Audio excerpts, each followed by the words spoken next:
This module explains how to conduct enhanced due diligence. It builds on the basic due diligence module.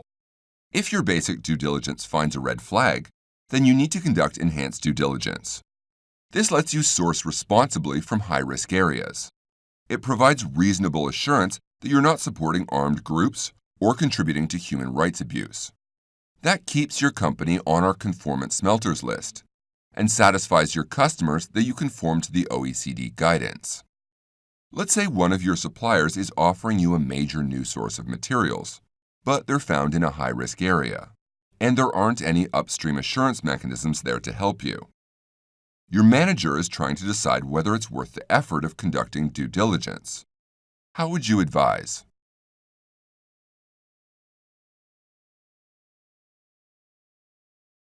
Enhanced due diligence takes effort, but it gives you access to mineral resources. You'll get first-hand knowledge of each supplier's operations and build direct relationships at every level of your supply chain. This tightens your control over your supply chain and assures your customers that you're managing risk. And sourcing from high-risk areas helps support development in places where it's most needed. Enhanced due diligence is a learning process. Your first efforts will have some gaps, but as you conduct ongoing due diligence, you'll fill in the gaps to fully understand every point in your supply chain. To conduct enhanced due diligence, understand the risks. Examine the factual circumstances in your supply chain, all the way back to the mines. Assess each one for risks linked with armed conflict, and mitigate any risks you find. Before you decide to source in a new area, you need to understand the potential risks. Assess the risks from three aspects. Conflict. If armed conflict is going on, how severe and widespread is it? Governance. How well can the government maintain security and rule of law? And human rights. Are there reports of widespread human rights violations, like forced labor? If you determine that an area is high risk, find out how the risks might affect your area and supply chain. You can use publicly available resources, like the Heidelberg Conflict Barometer, the Worldwide Governance Indicators, and the UN's Human Development Indicators. Let's say you find that some areas of the country are controlled by rebel armed groups who force miners to work without pay. The area you plan to source from is protected by public security forces who often clash with the rebels. The country also faces heavy corruption, ranked very low in the Worldwide Governance Indicators. What would you do with this information?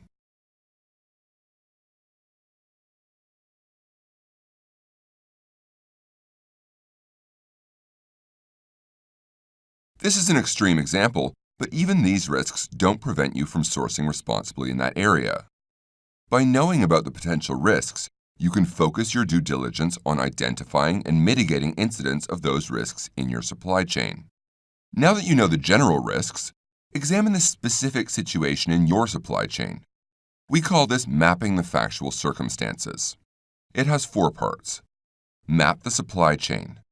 Conduct KYC for upstream suppliers. Establish traceability, and conduct on-the-ground assessments.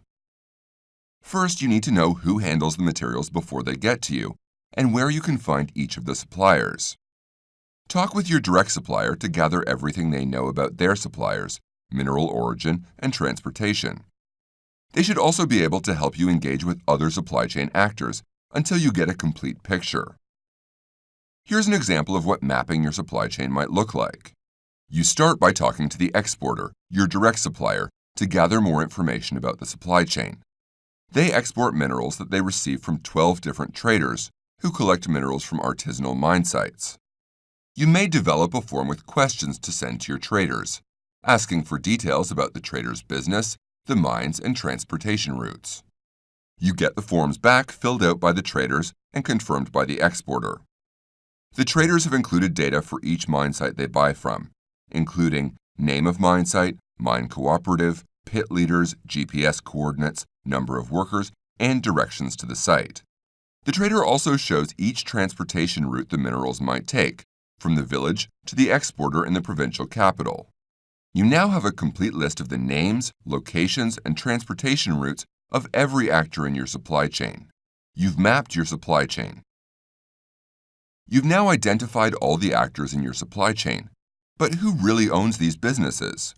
And how do you know they're operating legally? This deals with the risk that owners are involved with armed groups, evading taxes, or operating illegally. Knowing your counterparty, or KYC, gives you the data to answer these questions. You've already done KYC for your direct supplier. Now, do the same thing for all supply chain actors back to the mines. Except for artisanal mining. There, you'd rely on the exporter's KYC of their supply chain actors. To see how, check out our KYC module. Every transaction you receive from a high-risk area needs to come with complete traceability documentation. This allows you to trace the shipment back to its point of origin and ensure that nothing was mixed into it. Let's say you received a shipment from the exporter without transportation documentation from the mines. You couldn't accept the order without that documentation. What could be done to prevent this from happening?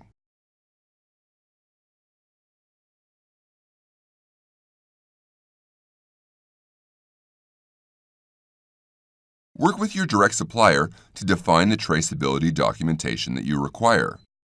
Then, each supplier must enforce the same requirements for their suppliers all the way back to the mine site. Now you've identified all supply chain actors, checked their legality, and explained your traceability requirements. But the security situation changes fast in high-risk areas. The only way to know the actual current situation is to conduct on-the-ground assessments. There are three components to on-the-ground assessments: planning, on-site visits, and reporting. The assessment process begins well before you go on-site, with planning. Let's say the exporter recently visited a mine site.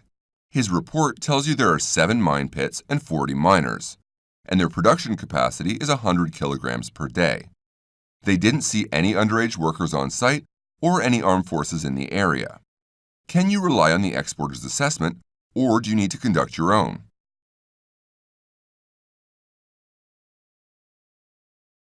The exporter's assessment mainly just checked the capacity of the mine.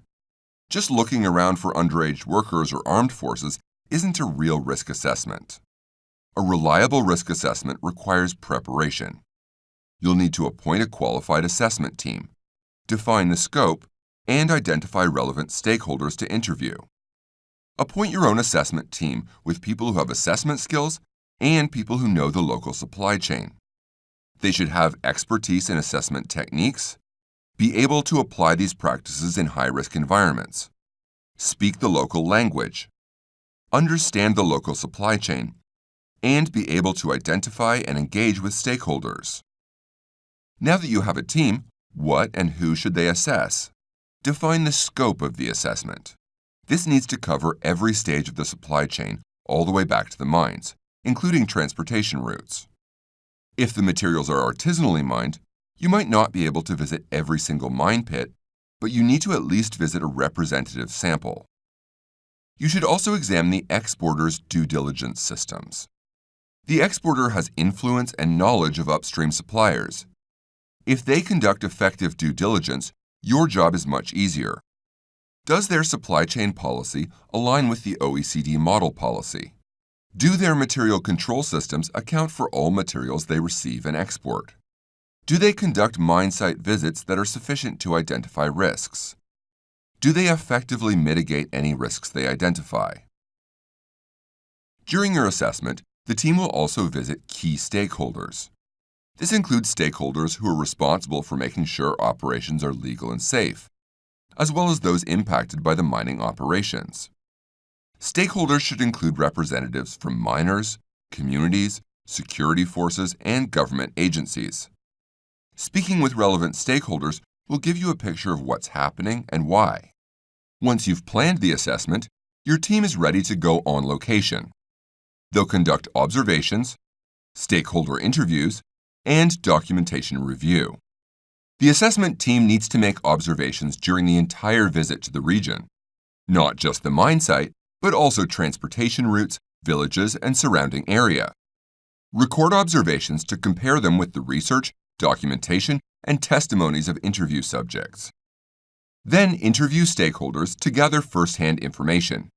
This includes representatives of each supply chain actor and also the stakeholders you defined during planning. Make a checklist of the questions to ask each stakeholder. For example, the OECD guidance provides a list of questions to assess the exporter's due diligence system. Finally, review the available documentation to confirm the mapping information, the interview results, and your observations. For example, review production logs to confirm your plausibility assessment, minor logs to check for ID numbers and age to confirm there's no child labor, mining or trader license, and proof of payment of legally required taxes. After you complete the on-the-ground assessments, you'll assess the risks that you find and develop a report to present to management. We'll explain how in the following sections. Once you've mapped the factual circumstances of your supply chain, compare what you've learned to the risks listed in your supply chain policy. The risks are serious human rights abuses, support to non-state armed groups, support to public or private security forces, bribery and misrepresentation of the origin of minerals. Let's say you found public security forces near the mine sites. There had been rebel attacks in the area, so the army set up a perimeter in the surrounding hills. There's concern that soldiers might harass the community, but you don't have any evidence this is happening. Is the Army's presence in the area a potential risk? Even if there haven't been any reported abuses, military presence around mine sites always creates a risk. When the assessors interview miners, they find out there have been incidents. Soldiers are coming down to mine sites to demand cash and minerals from the miners. Does this require mitigation? This is no longer just a potential risk. It's now an incident, an actual risk, and it needs to be mitigated.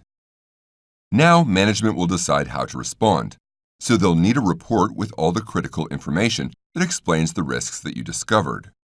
A major risk is that artisanal miners are being forced to make payments to security forces. First, you'll need to decide whether to continue business while you mitigate the risk. Compare the situation with the criteria in your policy. In the case of the public security forces, your policy states that you can continue business while you mitigate the risk. Then, define a risk management plan to mitigate the risks. You'll develop strategy with stakeholders, set measurable objectives, and put ongoing monitoring in place.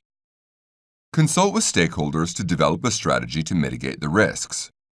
Your stakeholder group should include miner representatives, leader of the public security forces, the exporter, civilian authorities like the village council and customary chief.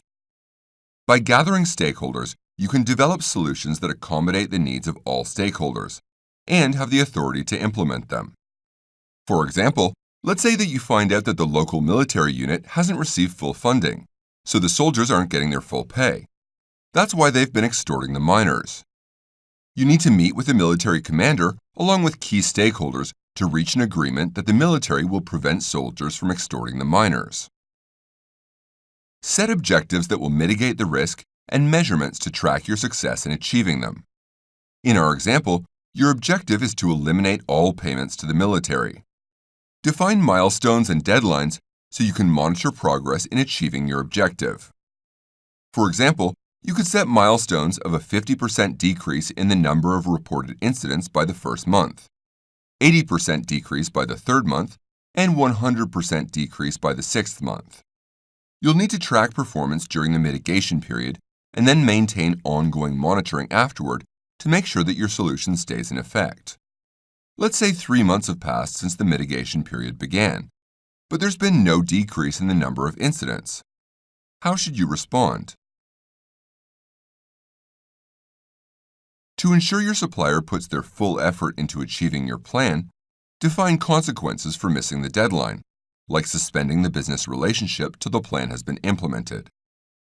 Circumstances will change after you leave, and your assessment team won't be there frequently enough to stay up to date. That's why it's essential to build a stakeholder group who can provide ongoing monitoring and meet on a weekly basis to discuss any issues. The exporter should visit the mine sites every few weeks, and the stakeholder group should notify you in the event of a change of circumstances. By working closely with local partners and the community, You'll have people in place who can provide extra leverage and a source of reporting. You've completed enhanced due diligence. Your company can now source responsibly from the high-risk area as a conformance smelter. Let's take a moment to review. Enhanced due diligence has 4 parts. Understand the risks, map factual circumstances, assess risks, and mitigate risks. Research the situation to understand potential risks, armed conflict, lack of governance, and human rights abuses. Check the Understand the Risks module to see how. Then, map the factual circumstances in your supply chain. First, work closely with your suppliers to identify the names and locations of every actor in the supply chain, including transportation routes. Then, conduct KYC on all upstream suppliers. For artisanal mining, rely on the exporter to determine the legality of their suppliers. Work with your direct supplier to define the traceability documentation you require to trace the shipment back to its point of origin. Then, conduct on-the-ground assessments with planning, on-site visits, and reporting. During planning, you'll appoint an assessment team, define the scope, and identify relevant stakeholders. The assessment team should include people who know the local language and supply chain and have assessment skills. The scope includes every stage of the supply chain all the way back to the mine, including transportation routes.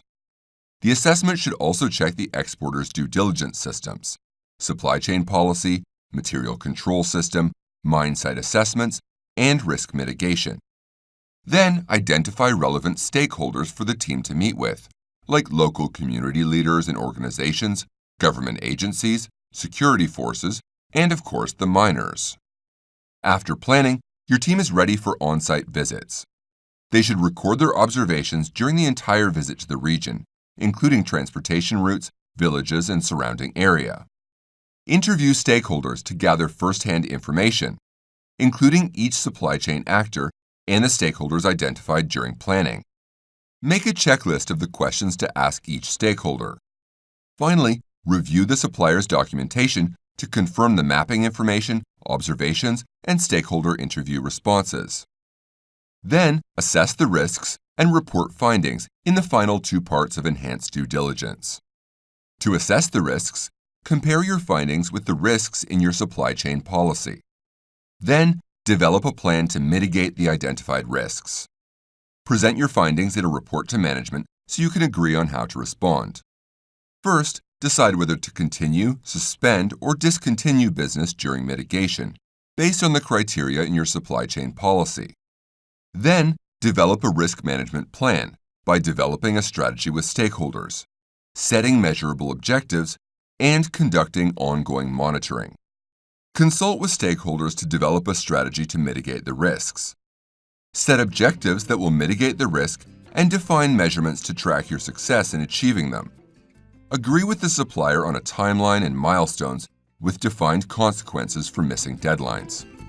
Track performance during mitigation and put in place a stakeholder group to conduct ongoing monitoring.